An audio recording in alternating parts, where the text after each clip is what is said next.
turibuka imyaka 23 iheze musi president Melchior Ndadaye agandaguwe n'abazi ba demokrasi kuko demokrasi itari bwatera intambwe itari bwatsimba atari mu Burundi kugira umuntu avuge ingene tubibona muri iki gihe yo hera kukugene yabona Uburundi bukwiye kuba bwubatswe. Uburundi yashaka yipfuza president Melchior Ndadaye bwari Uburundi abarundi bose bategerezwa kubanamwe mu budasa bwabo, uri umwana, uri uwukuze, uri uwize, uri utize, uri umukene, utunze, uri mu nzego utari mu nzego, uri mu mugabo utari mu mugambwe, uri umugabo, uri umugore, uri umutwa, uri umututsi, uri umuhutu, uri umunyamahanga, yipfuza ko abantu bose bobana muri iki gihugu muri ubwo budasa bwabo, atavya amadini, atavya imigambwe, atakintu na kimwe kirinze kurabwa, kuko icuri ntiwacigize. Niba uri umuhutu, niba uri umututsi, niba uri umutwa, niba uri umuganwa, wabibonye uko, wavyumvise abikubwira uko, ntuzi ko ari navyo. Yavuga ati uwo bizira gute none atari byo wihaye. Yashaka rero ico kintu yaragihagarara ko cyane agateka kazi na muntu muri byose na wose. Yavuga ko kubaka igihugu ari kucubakira ku muntu. Umuntu rero yabavuze bose abantu baje kudondagura bakagira ijambo muri ico gihugu. Igihugu cy'agateka, igihugu giteye imbere, giteye igomwe. Ivyo rero bigaca mu gushinga intwaro ya demokrasi mu Burundi.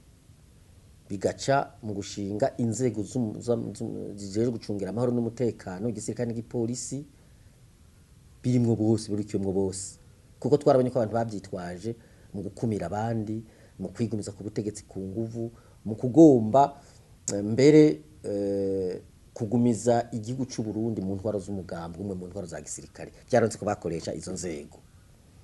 Akavuga ati ubwo Burundi kandi butezwa kurangwa n'ubutungane kuri bose, bukigenga koko. Yavuga kandi ati itunga ry'igihugu litegerezwa gusabikanywa hagati ya bene Burundi bose, atanya gufatanya gukitamwana n'ikinono. No kuvuga yavuga ati igihe cyose washinga amateka to y'amafaranga yo kwiteza imbere, ibice 50% bitegerezwa kuja mu banyagihugu. Si nkibi birigo bavuga ngo barashizeho ikigega ngo cyo guteza imbere amakomine bita mu gifaransa fond phonique, fond d'investissement. Oya singabiye. Kuko byaragenda bagashamo amahera ugasanga abo hejuru batangwa ku gice cyabo, usanga bashikiranganje bakwiye ku gice cyabo, babura amataru uko bamustantera uko ku munyagihugu ntagishikayo. Mugabo bakavuga ariko barateza imbere, bariko bariteza imbere. Ntiyipfuza mwene biki. Ivyo nivyo ni ibintu byariho kandi n'ububiriho. Yavuga ati abarundi bose bashobore kuronka uburyo bwo kwiteza imbere, uburyo bwo kubaho, bwo kwikenura bonyene, bigisha abana babo mu mashuri babona ko bikwiye kuba bigishamo. Pana kwangu uzobigishiza kuri gutata cyo kurabigisha. Bivuza aho bashobora kwivuza, apana kuja kwivuza bakakwikura gusa mu kugira igice kinini kandi bariko barakumugaza, bakumugariza ubuzima.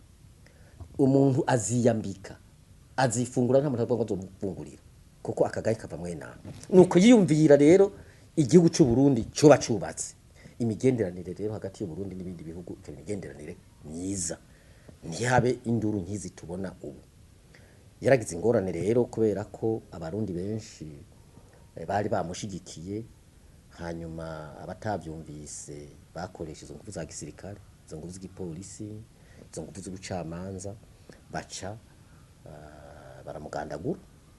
Abarundi bacasubiranamwo, igihugu kimara imyaka irenga 15 mu ngwano. Mugabo haraboneka amasezerano y'Arusha yotuma dusubira kucubaka, ariko murabona nayo nyene yaciye asenyugwa, nibwizwa shingiro yasenyugwa. Ubu ntidufise icyo duhagararirako. No kuvuga rero ko bimwe yipfuza gushikako ntiturabishikako, ntibirashoboka, ariko impera n'imperuka bizoshoboka.